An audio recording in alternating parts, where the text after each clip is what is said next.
Round 1 បាទទឹកទី1 round 1ស្វាគមន៍ហើយក៏បាទទាត់តេះជើងក្រោមចេញពីម្ចាស់ផ្ទះធនចន្តៈក៏ទាត់សងទៅវិញពីផែនស៊ីនិតគេដេតកៅបាទឈនតំគ្នាបែបនេះបាទចន្តៈដូចជារៀងកម្ពស់ខ្ពស់ជាងដាច់បាទប៉ុន្តែដូចថាមានវិញគឺផែនស៊ីនិតរៀងក្រាស់ជាងយើងគេថាម្នាក់បែបម្នាក់មួយយ៉ាងនេះបាទចន្តៈគឺថាអ្នកដែលប្រដាល់ល្អដៃហើយនឹងទាត់ជើងក្រោមដើរចូលហើយផែនស៊ីនិតនេះគឺថាអ្នកប្រដាល់ឲ្យល្អទាត់កាត់តែមួយធ្ងន់ណាមួយធ្ងន់ណាបាទឥឡូវធនចន្តៈកំពុងតែដើរចូលបាត់ផ្ទះឃុំតិចទាត់ជើងក្រោមអាយ៉ាអត់អីទេបើមើលទៅផ្លូវបាទសាច់ដុំលមូលណែនដូចគ្នាបាទទាត់ឆ្វេងលើទាត់ជើងក្រោមកាត់សមកវិញលើថែមមួយទៀតលុកដៃស្ដាំលុកឆ្វេងពួនស្នៀតជាប់គ្នាពីបាទអ្នកប្រដាល់មកពីខេត្តកំពង់ឆ្នាំងធនចន្តៈបាទរំកិលចូលទៅដាច់បាទចន្តៈប្រាប់ថាខ្ញុំមិនចង់ខ្លាយជាអ្នកទី4ដែលចាញ់ផេស៊ីនិនទេបាទចឹងចង់ខ្លាយជាកីឡាករទី1ដែលឈ្នះកីឡាកររុកនេះបាទហើយធនចន្តៈបរិយៈចុងក្រោយនេះក៏គាត់ធ្វើបានល្អ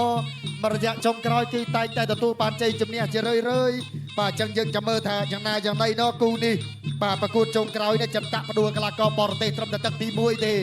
បាទឥឡូវដើរចូលពីចន្តៈកណាត់ទីស្ដាំរបស់ផេស៊ីនិនធីដេតកៅបាទអតុលលុកដៃឆ្វេងរបស់ចន្តៈឃុំជាប់លុកម្ដាយស្ដាំចូលចុងដង្ហើមនេះអូ The corner 1 លុកឆ្វេងស្ដាំចូលចុងដង្ហើម 4 បាទ 5 6 7 8ប្រកួតបន្ត continue បាទប្រកួតជាបន្តក៏ប៉ុន្តែបាទលោកគ្រូខិនវិជាប្រាប់ថាអត់ទេសុំលៀងថ្មិញតិចសិនបាទព្រោះថាកីឡានាំមកនៅសុខភាពអញ្ចឹងបើអត់លៀងថ្មិញការពារអត់មានអីសុខភាពទេលៀងបាទស្រូត continue បាទ continue ឬក៏បន្តការប្រកួតចន្តៈសម្លឹងមើលចុងដង្ហើមហើយបាទនេះបាទរាប់ម្ដងអញ្ចឹងធ្វើឲ្យការប្រកួតកាន់តែជួលចិត្តបាទចូលទៅអាយ៉ាកណ្ដាប់ដៃស្ដាំរីកចម្លបាទកណ្ដាប់ដៃស្ដាំបាទភ្យុកឆ្វេងអាយ៉ាផេនស៊ីនីនចាំមិនចេះបាទសងកណ្ដាប់ដៃស្ដាំតម្រៃថ្វាយផ្កា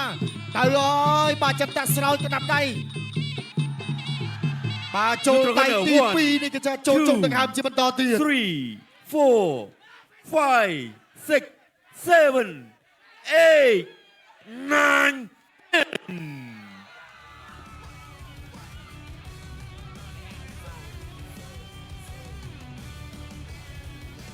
បាទធ្វើបានល្អដោយការតាំងចិត្តមែនបាទធនចន្តៈបានតាំងចិត្តមុនការប្រកួតមកដល់ប្រាប់ថានឹងមិនខ្លាយជាជនទី4ដែលចាញ់កីឡាករផេស៊ីនិនទេបាទលើនេះគឺធនចន្តៈធ្វើបានល្អមែនទែនបាទគឺប្រើកណ្ដាប់ដៃដ៏ធ្ងន់បាទលើក្រោមក៏ប៉ុន្តែជាពិសេសគឺកណ្ដាប់ដៃចូលចុងដង្ហើម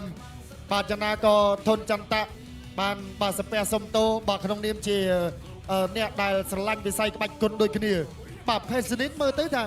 មិនត្រឹមតែជុកដង្ហើមទេដូចជារៀងចង់ឈឺជើងខាងឆ្វេងផងម្លេះការទាត់ជើងក្រោមរបស់ចន្តៈទស្សនារូបភាពត្រង់នេះបាទភ្ញុកមកដៃត្រង់បាទរបស់ធនចន្តៈបាត់នេះបាទមកស្ទុះបានឆ្អឹកទៅឲ្យដរិចមកលុកណែ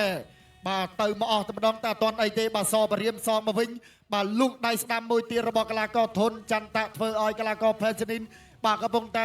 បាទមានបញ្ហាកាពះពោះវៀនបាទសងកែងស្ដាំមកវិញអត់ដល់ធនចន្តៈទាញទៅលុកម្ដាយស្ដាំមកបានណែនតែម្ដង